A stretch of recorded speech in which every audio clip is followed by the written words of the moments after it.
Hello,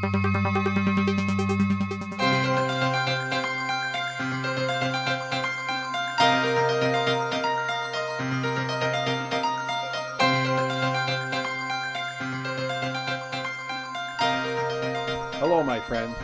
I'm Dick Hellman, the head of CPAC, the Christian Lobby for Israel on Capitol Hill and at the grassroots throughout America, and Merkel, our Middle East Research Center that supports CPAC in every way possible. For years, we have watched administrations in Washington strive mightily for peace between Israel and its Palestinian and other Arab neighbors. In some cases, this has provided workable agreements. Even if it's a cold peace, as in the case of Egypt, it's better than war. And today, the Egyptian military that basically runs Egypt looks like working closely with Israel for peace and stability on their border. And Jordan, under King Hussein and now under King Abdullah, knows which side their bread is buttered on, so to speak, that if Israel wasn't there, sadly, they would not be there for long either. For this, and for more salutary and positive reasons, the Kingdom of Jordan is an ally of Israel, in fact. Now, that's about all I can say about positive results for peace. Ever since the Oslo Agreement, September 13th, 1993, there has been an effort, an all-out effort by Israel to make peace with the Palestinian Authority, with the PLO, and yet it has produced no peace. It has produced more terror, it has produced hatred, it even has produced war, and it has produced the death of thousands of Israelis and others, and injuries and damage to many, many others. Why is this, you say? Isn't it a great idea to have two states living democratically, peacefully, side by side, as President Bush said was his aim in the two-state vision and the roadmap? Yeah, that's a nice dream. That's a goal. We all would hope that could come to pass.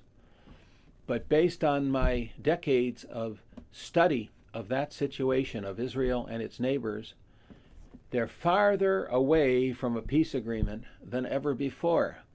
Paradoxically, as Secretary Kerry spends all his time trying to develop an Israeli-Palestinian peace framework agreement, the sides are farther apart than ever, and there is no common ground for agreement.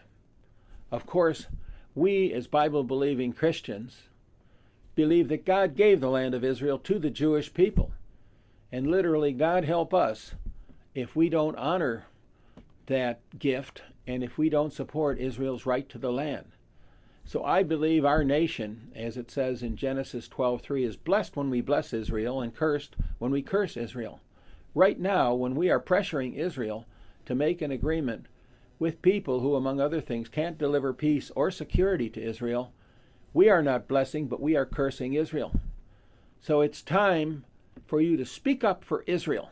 Speak up when someone says, why does Israel occupy the Palestinian Arab lands? You tell them Israel does not occupy those lands. Israel has not only a biblical, but an international legal right to those lands under the Treaty of St. Remo, under the British colonial mandate of the League of Nations, the Palestine Mandate, and many other legal authorities that have never been voided or abrogated. Israel has the overriding, outstanding right to the land. And sadly, for the Palestinian Arabs who have been told they have a right to an independent state, they do not. There are many peoples who, or those who claim to be a people, like the Palestinian Arabs today, who do not have an independent nation, and frankly, no one in the world cares about that. But because this is another stick with which to beat Israel, all the nations of the world have come together, as it was prophesied in the Bible, to say that Israel is the occupier, Israel is an apartheid regime, and all these other really far-fetched, false, and hateful statements about Israel. Frankly, the Palestinian Arabs are the most favored Arabs in the world in terms of their health, longevity, economy, environment, and education, and more. Why? Because the Israelis have helped them in every way, whereas their own people and their own rulers have not helped them. That's a hard truth, but it is the truth. And so I'm saying this is not only bad for Israel, but it is bad for America. I'll just give you a few examples.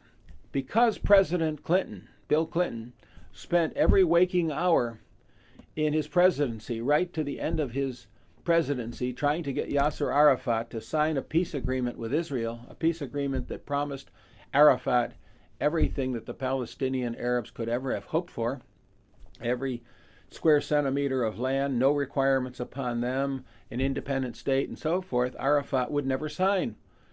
And one might say, so what? So President Clinton wasted his time. No. There was a document on his desk, an operations plan in order that he could have signed at any time in the last months of his presidency, which would have sent our special operations troops against Osama bin Laden and Al-Qaeda in Taliban or in Afghanistan or wherever the operation took them. That could well have prevented 9/11. But by the reliable testimony in the open to the 9/11 Commission and in published books, some of President Clinton's top advisors have said that the reason why he did not sign that operations order, which would have taken our special operations forces against Osama bin Laden and Al-Qaeda, and possibly have avoided 9/11, likely have avoided 9/11, was because he was preoccupied, obsessed with getting Arafat to sign this Middle East peace plan. Shame on him and shame on us to be majoring in the minors. But then his successor, George W. Bush, after a good initial start, within less than a year, was pushing for a two-state vision and a roadmap. In fact, it is quite profound that the very day that he was going to proclaim the two-state vision was 9/11, the day when we were hit by the terrorists, by Al-Qaeda, by Osama bin Laden's forces at the Twin Towers and the Pentagon and more. And yet, the White House, the president, did not see this and pushed ahead with the two-state vision and the roadmap. That meant that he did not focus on getting Osama bin Laden and wiping out the Taliban and Al-Qaeda. Neither did he focus on stopping Iran's march toward nuclear arms. And then coming up closer to the present, when President Obama was inaugurated, he immediately jumped on Israel to stop all construction and settlements, all growth, even natural growth, which meant someone couldn't enclose a tiny porch or mirpeset for a newborn, couldn't build a room for newlyweds coming home to live with them, couldn't build a small room for their elderly parents coming to live with them. Instead, so Obama was pressuring Israel, but not Abu Mazen, Mahmoud Abbas of the PLO and the Palestinian Authority, to make an agreement. And you might say, well, that would have been nice, a nice agreement between Israel and the Palestinian and other Arabs, other Arab nations. Israel would have gotten 23 treaties or so, promising them peace. But it has become clear that this was an illusory promise. There never were going to be those peace treaties from all those states. And in addition, in the particular situation of Israel with the Palestinian Arab Authority, we would have to provide upwards of $1 trillion in foreign aid to move 700,000 Jewish citizens out of the so-called contested or occupied territories, Judea, Samaria, the Golan Heights, and most of Jerusalem. We don't have $1 trillion or more to do that. And it would have taken well in excess of 100,000 troops to police that agreement. Some say 300 or 400,000 troops, NATO troops, principally American troops, to police that. We don't have those troops, and we don't want to send American young men and women to police an agreement that is not even going to produce anything like peace. And think about the absurdity of this latest iteration of the two-state process, the peace plan. It would have Israel give the Golan Heights to Syria, and the Golan Heights were never historically Syrian, but it would have Israel give those Golan Heights to Syria. And you're right to ask, what part of Syria? The dictator of Damascus, Bashar al-Assad, or the rebel forces from Al-Qaeda and other terrorist groups, other Islamist groups who are opposing him? It's a very bad idea that doesn't get better with time. So whenever you can, speak to your senators, speak to your representatives, send your emails, make your phone calls, and say it's time to stop pressuring Israel to give away God-given land for promises of peace that never produce peace at great cost to America in treasure, in troops, and in our national reputation. These are serious matters, but that's what we're about. We're not just defending Israel on some biblical basis, although we are doing that, but we are defending America, and we are assuring that America will be blessed because of our actions, because we truly bless and not curse Israel. Thank you, God bless you, and we'll talk again next week.